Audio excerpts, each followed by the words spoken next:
সামনেই 2024 Lok Sabha vote 10ই March কিন্তু যে প্রার্থী তালিকা ঘোষণা হলো তৃণমূলের পক্ষ থেকে, সেখানে নাম ছিল না অর্জুন সিং। তারপর থেকে অভিমানী অর্জুন সিং এবং কোন দলে যাবে এই নিয়ে জল্পনা ছিল। অবশেষে তিনি জানিয়ে দিলেন যে তিনি বিজেপিতেই যোগদান করছে। এই মুহূর্তে আমার সঙ্গে রয়েছে অর্জুন দা। প্রথমেই জান, না আমি তো বিজেপিতেই যাব। আমি তৃণমূল ছেড়ে দিয়েছি, হয়তো কালকে দিল্লিতে জয়েন করব।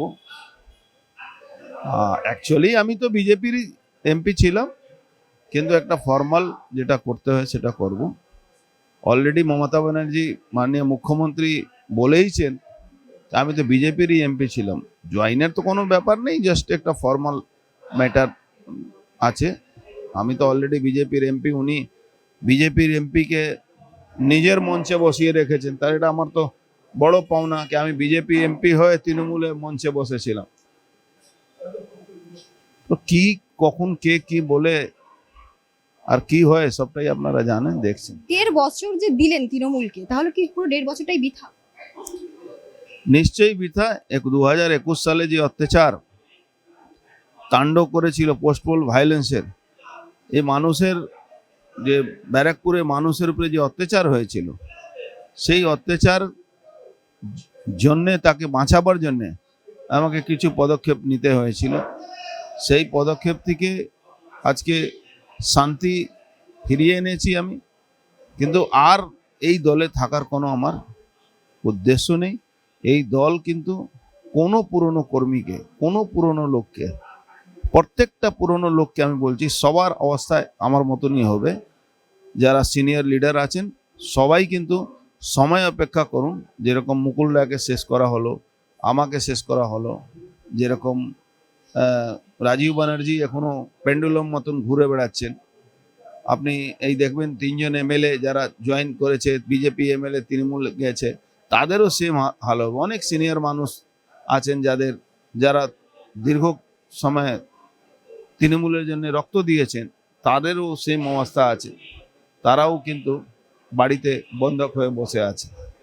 তৃণমূল দলটাই একটা জায়গা, এমন জায়গা চলে গেছে, সেখানে টোটালটাই পার্সোনাল একটা প্রপার্টির মধ্যে চলে গেছে।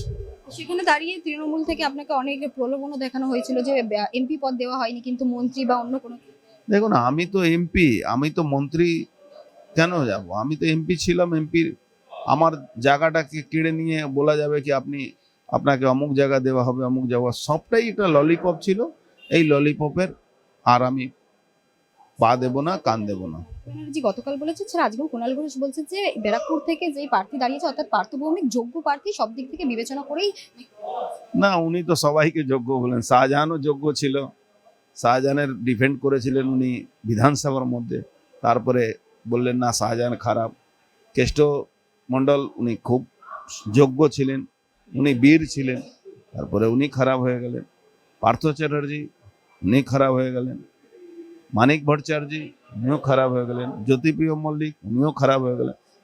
প্রথম হয়তো চিনতে ভুল হয়, তো ওনারও চিনতে ভুল হয়েছে। এই পার্থ ভৌমিক কালকে যখন শাহজাহানের যোগ পাবেন, আর দুয়ারে যখন ইডি পৌঁছবে সে টাকা লেনদেনের, তখন উনি আবার পার্থ ভৌমিককেও বলবেন কি না আমার জানা ছিল না। তো এইটাও রাজনৈতিক বক্তব্য। বিজেপিতে যান, বিজেপি থেকে কি ব্যারাকপুর থেকে কি না, প্রার্থী কে হবে আমি জানি না, কিন্তু আমি বিজেপিতে যাচ্ছি।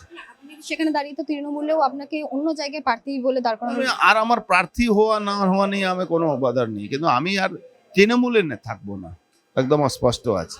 যদি আপনাকে ব্যারাকপুর থেকে প্রার্থী করা হয়, ইতিমধ্যে দেখলাম যে কোনো নেই। আমি কিন্তু বিজেপিতে যাচ্ছি, বিজেপিতেই যাব, বিজেপিতে ছিলাম, বিজেপিতেই আছে। আপনি একটু কথা বলেছিলেন, দল বড় কথা না, প্রার্থী বড় কথা, ব্যারাকপুরের মানুষ সেই দেখেই ভোট।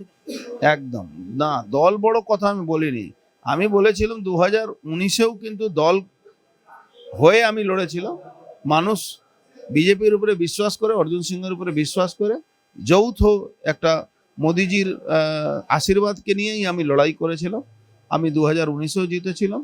যদি দল আবার আমাকে চিন্তা ভাবনা করে, আমি 2024-এও নিশ্চিত মোদিজি আশীর্বাদ নিয়ে আমাকে লড়তে হবে। আপনি যেরকম শাহজাহানের কথা বলছিলেন, সন্দেশখালীর বাদশাহ শাহজাহান, ঠিক একইভাবে ভাঙড়ও কিন্তু ইতিমধ্যে শাহজাহান মোল্লার নাম নিয়ে একাধিক তোপ আসছে এবং শওকত মোল্লা, শাহজাহান মোল্লা। আপনার আইডিয়া নেই একটা প্যারালাল গভর্নমেন্ট চলছে। সৈকত মোল্লা বলুন, শাহজাহান বলুন,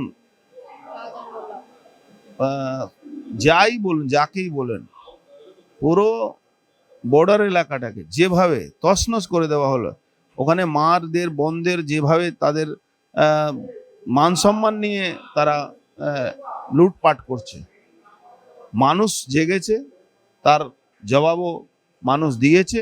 এখন বাধ্য হয়ে গভর্নমেন্টকে পিছিয়ে যেতে হচ্ছে।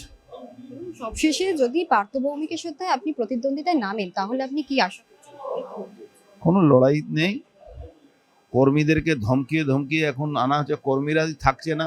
আর এখানে সকাল থেকে বিকাল অবধি আপনি দেখবেন কর্মীদের ভিড়, কর্মীরা সহযোগিতা করছে সব কর্মীদেরকে। তারা তৃণমূলের কর্মী ওনার সঙ্গে থাকবে।